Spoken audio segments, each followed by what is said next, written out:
सबको जय यीशु की। प्रभु यीशु क्रिस्त में प्यारे भाइयों बहनों, नव जीवन का संदेश इस शीर्षक के अंतर्गत प्रतिदिन का ईश्वर का जीवंत वचनों को सुनने के लिए, समझने के लिए और उन वचनों का ग्रहण करते हुए उन वचनों के अनुसार जीवन बिताने की शक्ति, सामर्थ्य, कृपा, अनुग्रह मांगते हुए एक सुंदर आदर्श क्रिस्तीय जीवन बिताने की विशेष कृपा मांगने के लिए मैं आप सभी लोगों का हार्दिक स्वागत करता हूं।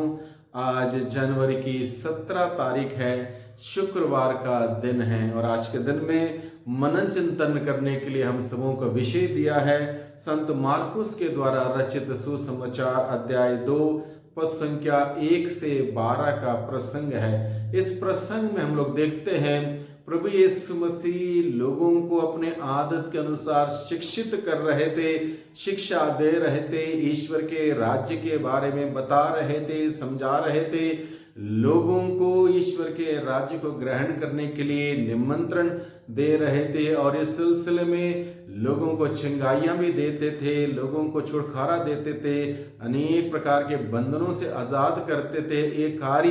ये कार्य जारी था और ये सिलसिला जारी था। लोगों की भीड़ प्रभु के पास आने लगी, जमा होने लगी।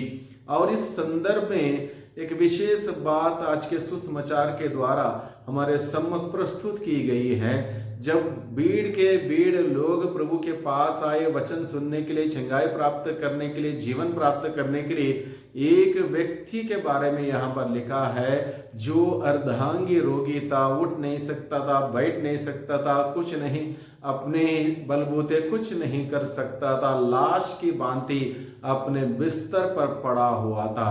4 लोगों ने क्या किया? 4 लोगों ने उसकी मदद करना चाहा, इसलिए उसको यीशु के सामने प्रस्तुत करना चाहा।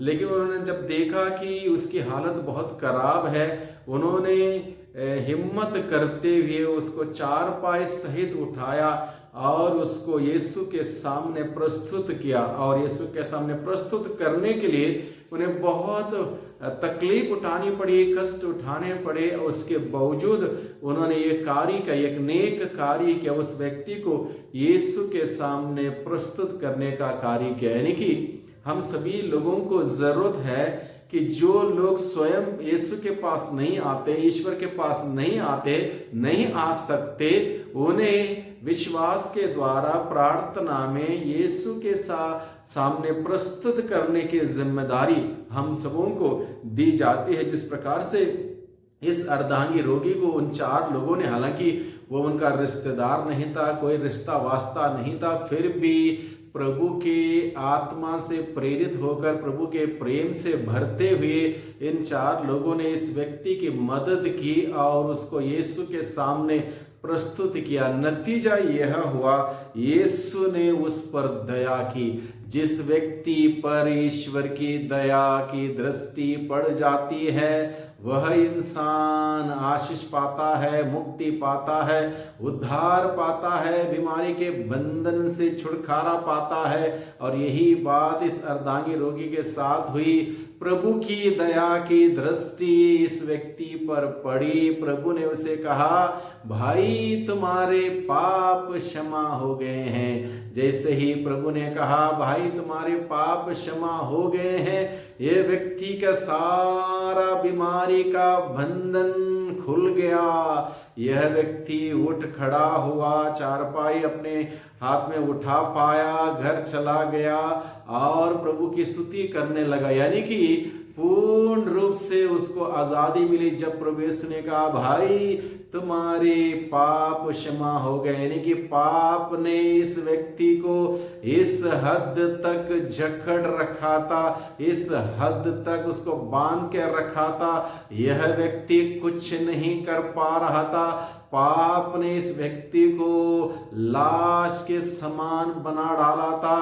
लेकिन उस पाप से ग्रसित उस व्यक्ति को, पीड़ा से, तकलीफ से जूझ रहे उस व्यक्ति को जब यीशु के सामने रख दिया, प्रस्तुत किया गया, यीशु की दृष्टि, दया की दृष्टि जब उस पर पड़ी, पाप का बंधन खुलते ही इसके अंदर जीवन आ गया।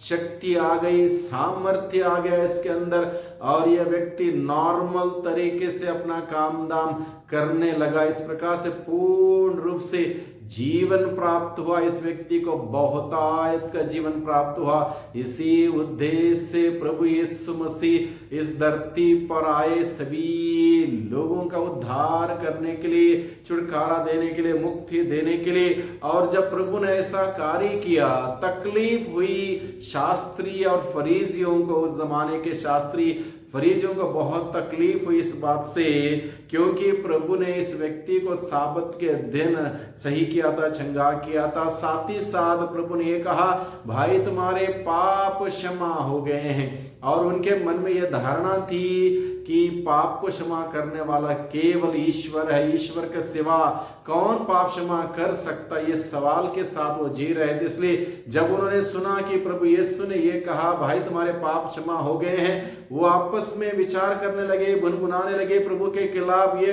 होता कौन है पाप को क्षमा करने वाला।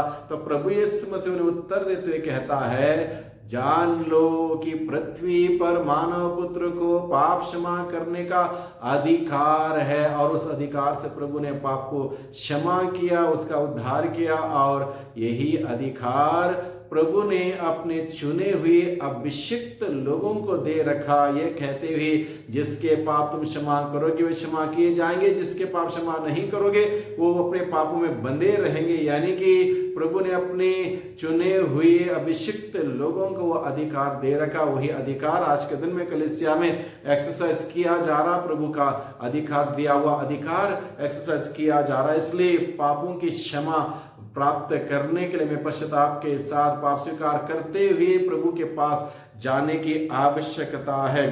और इस प्रकार से हम लोग देखते हैं कि यीशु ने उस व्यक्ति को पाप की दास्ता से छुटकारा देते हुए जीवन प्रदान किया। आज भी बहुत सारे लोग पाप की दास्ता में हैं, बंधनों में हैं, जकड़े हुए हैं, बीमार हैं, परेशान हैं, दुखी हैं, पीड़ित हैं। जरूरत है कि पश्चाताप करना और प्रभु के पास लौट के जाना जरूरत है। अगर लोग नहीं जा सकते, उनके लिए प्रार्थना करना, उनको प्रभु के सामने प्रस्तुत करना, प्रभु की दया के लिए दया की भीख मांगना। जब प्रभु की दया मिल जाएगी, निश्चित रूप से लोग चंगे हो जाएंगे, स्वस्थ लाभ प्राप्त करेंगे। हमारा काम है लोगों को प्रभु के सामने प्रस्तुत करना और यीशु को लोगों के सामने प्रस्तुत करना, ये हमारी जिम्मेदारी कार्य है। इसको निभाएं, इसको करें और इस प्रकार से प्रभु के सेवा कार्य में हम सभी लगे रहें। प्रभु का वचन हम सबों को मिला है आज के दिन में, इस पर मनन चिंतन करें, इस वचन के अनुसार जीवन बिताने की कृपा, शक्ति, सामर्थ्य, अनुग्रह प्रभु से हम मांगे और उस जीवन को, सुंदर जीवन को जीते हुए निरंतर प्रभु की महिमा करें, प्रभु की महिमा देखें। प्रभु की आशीष बरकत हम सबों पर बनी रहे।